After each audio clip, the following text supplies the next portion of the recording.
Opening shot of a classroom with a teacher and students sitting in their desks.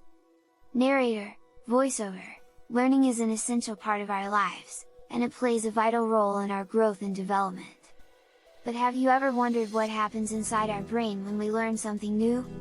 Cut to a shot of a brain diagram. Narrator, voiceover. The psychology of learning is a scientific study of how people acquire, retain, and use knowledge and skills. It involves a complex interplay of cognitive, emotional, and behavioral processes that take place in our brain. Cut to a shot of a student taking notes. Narrator, voiceover. When we learn something new, information enters our brain through our senses. Our brain then processes this information and creates new neural pathways that connect the new information to our existing knowledge. Cut to a shot of a neuron firing.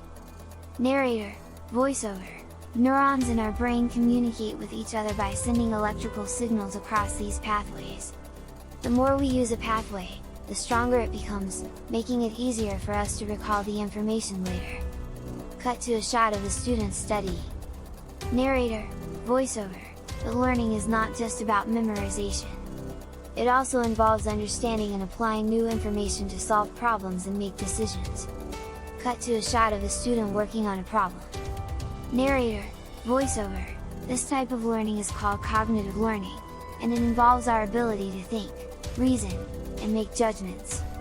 Cut to a shot of a student in a group discussion. Narrator, voiceover. Social learning is another important aspect of the psychology of learning. We often learn from the people around us, whether it's our parents, teachers, or peers.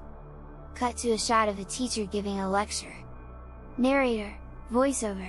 Effective teaching practices can also impact our ability to learn. Teachers who create a positive and engaging learning environment, provide clear instructions, and give feedback can help students retain information better. Cut to a shot of a student receiving feedback. Narrator, voiceover. Finally, motivation and emotions also play a significant role in the psychology of learning. When we are motivated to learn something, we are more likely to retain the information and apply it in our lives. Cut to a shot of a student receiving a good grade on an exam. Narrator, voiceover. On the other hand, negative emotions like stress and anxiety can hinder our ability to learn by impacting our attention, memory, and problem-solving skills. Cut to a shot of a student looking stressed. Narrator, voiceover. In conclusion, the psychology of learning is a complex and multifaceted field that involves a combination of cognitive, emotional, and social factors.